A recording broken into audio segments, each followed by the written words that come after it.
انسانی زندگی اثرات لیتی ہے، اچھے اثر بھی ہوتے ہیں، برے اثر بھی ہوتے ہیں۔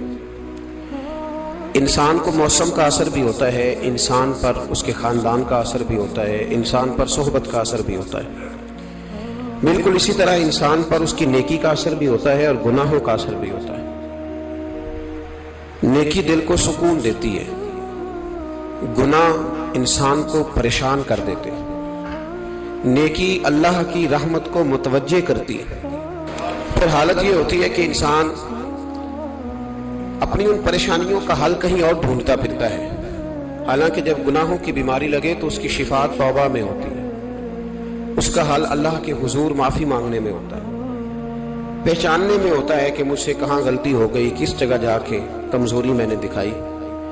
ہر انسان اچھی، ٹھنڈی، خوبصورت، سکھ والی زندگی چاہتا ہے۔ اللہ کریم نے سورہ نحل کے اندر ارشاد فرمایا، من عامل صالحا من ذکر او انثی، فرمایا جو بھی اچھے عمل کرے، چاہے مرد ہو چاہے عورت ہو، وہو مؤمن، شرط یہ ہے کہ مومن ہو، فلنحیینہ حیاتا طیبہ، فرمایا ہم اسے پاکیزہ زندگی عطا فرما دیں گے، حیات طیبہ دے دیں گے اسے، پاکیزہ زندگی۔ شرط کیا ہے؟ من عامل صالحا، نیک عمل کرے۔ کون سے عمل کرے؟ اٹھنا بیٹھنا، کھانا پینا، چلنا سونا جاگنا محتاط ہو اس کا، وہ نیکی کرے۔ قرآن پاک کے لفظوں کے حسن پر غور فرمائیے گا، فرمایا فَلَنُحْيِيَنَّهُ حَيَاتًا طَيِّبَةً، ہم ضرور اسے پاکیزہ زندگی عطا فرما دیں، صاف ستھری زندگی، معیاری زندگی، خوبصورت شب و روز، آئیڈیل زندگی جس کو لوگ کہیں گے، وہ والی زندگی اسے دیں۔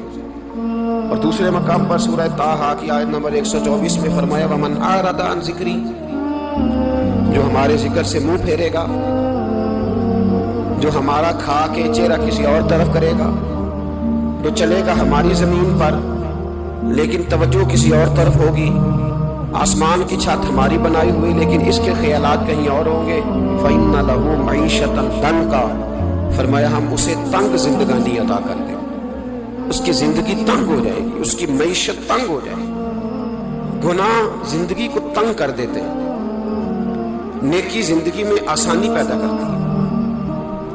آپ کو اگر زندگی میں سکون چاہیے ہو تو آپ کسی غریب کی خدمت کر کے دیکھیں، اللہ کتنا سکون عطا کرتا ہے۔ آپ بڑے پاورفل بھی ہیں، بڑے طاقتور بھی ہیں اور بڑے باوقار بھی ہیں، لیکن کسی کو گالی دے کے آپ کا دل کبھی ٹھنڈا نہیں ہوگا، تکلیف ہوگی، اس کے اندر آزمائش ہوگی۔ ڈاکٹر ریسرچ کرتے ہیں، ڈاکٹر وہ کہتے ہیں گناہ کرنے سے آدمی جسمانی طور پر کمزور ہوتا ہے، لیکن وہی عمل اگر وہ بطور نیکی کرتا ہے تو اللہ اس میں اسے قوت عطا فرماتا ہے، اسی عمل میں اللہ اسے قوت عطا کر دیتا ہے۔ میں صرف اشارہ دے رہا ہوں، اس بات کی تفصیل میں نہیں جانا چاہتا۔ میرے عزیز یہ یاد رکھیں کہ نیکی آپ کو سکون دے گی، نیکی آپ کو ٹھنڈا کرے گی۔ اللہ تبارک و تعالیٰ نے قوموں پہ عذاب نازل کیا اور قرآن مجید فرقان حمید نے ان قوموں کے تذکرے بیان فرمائے۔ بھائی کس لیے بیان کیے؟ کہ ہم عبرت حاصل کریں، ہم یہ غور کر لیں کہ یہ کام ہم نے نہیں کرنا، اس کام سے ہم نے بچنا ہے، ہم نے غور کرنا ہے کہ یہ چیز ہمارے اندر۔ لوگ کہتے ہیں نہیں جی نہیں، ہم پہ یہ عذاب نہیں آئے گا، بالکل نہیں آئے گا، اس میں شک نہیں۔ پر اللہ نے بیان کس لیے کیا تھا؟ بیان کیا؟ قرآن مجید معاذ اللہ کسی ایسی چیز کا بیان کرتا ہے جس کی ضرورت نہ ہو۔ قرآن پاک نے ایک ایک حرف ایسا بیان کیا جس کی مسلمان کو ضرورت تھی۔ قوم نوح کا ذکر فرمایا قرآن پاک نے، حضرت نوح علیہ السلام کی قوم کو حضرت نوح علیہ السلام نے 1500 سال سمجھایا ہے۔ 15، کچھ لوگوں نے 950 سال لکھا ہے نا، اعلیٰ حضرت نے لکھا 1500 سال عمر ہوئی حضرت نوح علیہ السلام کی۔ اللہ تعالیٰ بندے کو جلدی سزا نہیں دیتا، بلکہ قرآن مجید میں ایک جگہ رب کریم اس طرح بھی فرماتا ہے کہ جب بندے مجھے بھول جاتے ہیں تو میں ان کے لیے نعمتوں کے دروازے کھول دیتا ہوں۔ بندہ سمجھتا ہے کہ میں کچھ تو ہے نا کہ میرے اندر، کہ میں جدھر جاتا ہوں خیر ہی خیر ہو جاتی ہے، وہ سمجھتا ہے کہ میری عقل ہے، حالانکہ اللہ اسے ڈھیل دیتا ہے، اللہ اسے ڈھیل دیتا ہے۔ گناہوں کی سزا کے 3 طریقے ہیں۔ ایک ہے متنبہ کرنا، تنبیہ کرتا ہے اللہ، بندہ متنبہ ہو جاتا ہے، یہ اللہ کا بہت بڑا احسان ہوتا ہے۔ ایک ہوتا ہے مہلت دینا، اور ایک تیسرا ہوتا ہے اللہ خفیہ تدبیر کرتا ہے۔ تھوڑا سا سمجھیے گا، انسان پر کوئی آزمائش آئی، فوراً اس کی چھٹی اس نے کہا کہ وہ فلاں جگہ غلطی کی تھی تب ایسا ہوا ہے. ہوتا ہے نا کئی دفعہ آواز آتی ہے نا اندر سے, چلیں بول دیں کچھ نہیں ہوتا آپ کو. اللہ جانتا ہے یہاں کوئی کچھ نہیں کہے گا, اور ہماری تو ویڈیو بھی نہیں گھومتی, یعنی خبر بھی نہیں ہو کہ کس نے ہاں کر دی کس نے نہ کر دی. آپ بغیر ٹینشن کے بات چیت کریں, آج کچھ نہیں ہوتا انشاءاللہ تعالی. آتی ہے اندر سے آواز. میں آپ سے اس لیے ان چیزوں کی تصدیق کراتا ہوں کہ باقیوں کو بھی آتی ہے کہ نہیں, اس لیے تصدیق. کبھی کوئی کسی جگہ انسان پریشان ہوتا ہے تو محسوس کرتا ہے کہ وہاں مجھ سے ہوتا ہے نا جی, جس کو یہ نصیب ہو جائے بڑا خوش نصیب آدمی ہے. حضرت مولا علی فرماتے ہیں اگر تجھے دنیا میں سزا مل گئی تو بچ گیا ہے, سمجھ پھر اللہ کرم کرے گا, آخرت میں سزا نہیں دے گا. اور یہ یاد رکھ لے, وما اصابکم من مصیبت فبما کسبت ایدیکم ویعفو عن کثیر. اللہ فرماتا ہے دنیا میں تجھے جو بھی تکلیف پہنچتی ہے وہ تیرے ہاتھوں کے کرتوتوں کی وجہ سے پہنچتی ہے. ویعفو عن کثیر, فرمایا کثیر گناہ تو میں ویسے ہی معاف کر دیتا ہوں. یہ جو تیری زندگی میں دکھ ہے نا, یہ بھی میری قلیل سزائیں ہیں. یہ کثیر پر سزا, یہ قلیل ہے قلیل, یہ جو تمہاری زندگی میں تکلیفیں. انسان کو سزا ملتی. حضرت فضیل بن عیاض رحمۃ اللہ تعالی علیہ گھوڑے پہ بیٹھے تھے, گھوڑا شرارت کرنے لگ گیا, اچھلنے لگ گیا, کودنے لگ گیا. تو حضرت فضیل بن عیاض نیچے اترے, ایک کونے میں جا کے نماز کی نیت باندھ لی, 2 رکعت نماز پڑھی, پھر دیر تک استغفار پڑھتے رہے, روتے رہے, دعا کرتے رہے.